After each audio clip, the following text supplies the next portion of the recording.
Dans une interview accordée au bimensuel d'information, l'intelligent, l'opposant Jean-Pierre Fabre se prononce sur la situation sociopolitique du Togo. Le président de l'Alliance nationale pour le changement, ANC, revient sur les grands mots qui minent l'opposition togolaise. Il met aussi en garde le régime RPT-UNIR.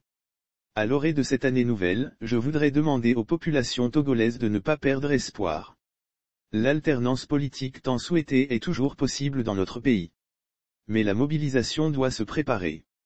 Le boulevard que le RPT/UNIR voit devant lui, peut n'être qu'un mirage et se transformer subitement en sentier, a indiqué monsieur le maire du Golfe 4. Lecture. Jean-Pierre Fabre, depuis 3 ou 4 ans, la vie politique nationale est caractérisée par la présence sur l'échiquier politique national de groupuscules qui tout en se réclamant de l'opposition s'acharnent à détruire la véritable opposition par l'usage systématique du mensonge, de la calomnie et de la diffamation sur les réseaux sociaux qui sont leur terrain de prédilection. Cette nouvelle stratégie d'opposition sème la confusion et le désordre au sein des populations et renforce le système RPT/UNIR qui continue dans l'arbitraire comme en témoigne l'organisation de sa concertation nationale des acteurs politiques, CNAP.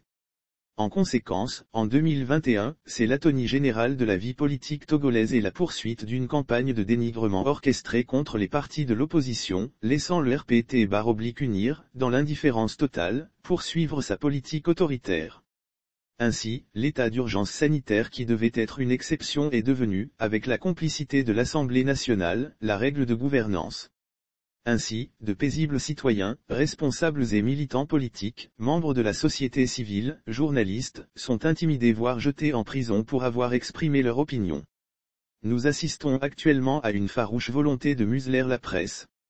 Nous devons la condamner et la combattre fermement. À l'orée de cette année nouvelle, je voudrais demander aux populations togolaises de ne pas perdre espoir. L'alternance politique tant souhaitée est toujours possible dans notre pays. Mais la mobilisation doit se préparer. Le boulevard que le RPT/UNIR voit devant lui, peut n'être qu'un mirage et se transformer subitement en sentier. Mais le peuple doit toujours exercer son devoir de vigilance. Et faire preuve de discernement. En évitant de s'en remettre, par lassitude, au premier charlatan venu. La politique est une chose trop importante pour être laissée entre les mains des seuls politiciens. Cela dépend de ce que vous appelez l'union de l'opposition. La véritable union se pratique dans la sincérité et la vérité. Elle n'est pas fondée sur le mensonge. Elle ne s'acharne pas à niveler toutes ses composantes par le bas. Elle ne consiste pas à abandonner la lutte pour l'assainissement du cadre électoral, pour une stratégie électorale inefficace de candidature unique, dont le seul objectif est d'éliminer une personne. Elle est faite pour combattre le RPT/UNIR et non un allié politique. Nous n'appartiendrons au plus regroupement bâti autour de l'objectif d'éliminer ses membres par un gourou extérieur. Vous voyez bien que les péripéties des années 2019, 2020 et 2021 ont laissé des traces profondes, qu'il est impossible de passer par pertes et profits. Malgré cela, l'ANC reste sereine et décidée à aller de l'avant dans le respect de la recommandation numéro 2 de son dernier Conseil national qui demande aux partis d'engager, dans un esprit d'unité d'action politique commune revendicative, la mobilisation des populations et des forces démocratiques crédibles, notamment de la société civile, en vue de l'assainissement du cadre électoral. Cela implique du sérieux, de l'honnêteté et de la transparence de part et d'autre. Face à une dictature, l'union est certainement importante, mais elle ne remplace pas le travail déterminé et ferme sur le terrain, comme on l'a cru. Ce travail au quotidien des composantes est fortement nécessaire pour mener des actions unitaires. La CENI est l'institution chargée de l'organisation des élections.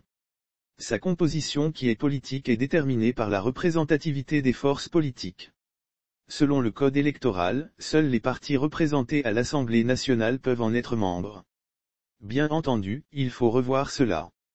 L'opposition qui n'a pas pris part aux dernières élections législatives en raison du non-respect de la feuille de route de la Communauté économique des États indépendants de l'Afrique de l'Ouest qui prescrit des réformes du cadre électoral avant toute élection, n'y est pas représentée. Or, les dernières élections locales montrent que l'opposition extra-parlementaire est plus représentative que l'opposition parlementaire. Cela doit se refléter dans la composition de la CENI et ses démembrements. Par ailleurs, la composition de la CENI ne doit pas continuer d'assurer au pouvoir en place une majorité confortable pour manœuvrer cette institution, à sa guise.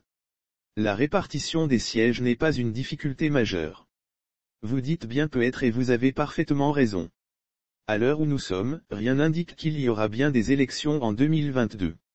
Dans un pays normal, les forces politiques en présence sont informées bien longtemps à l'avance, des consultations électorales si elles n'ont pas d'échéance constitutionnelle, et sont associées à leur organisation.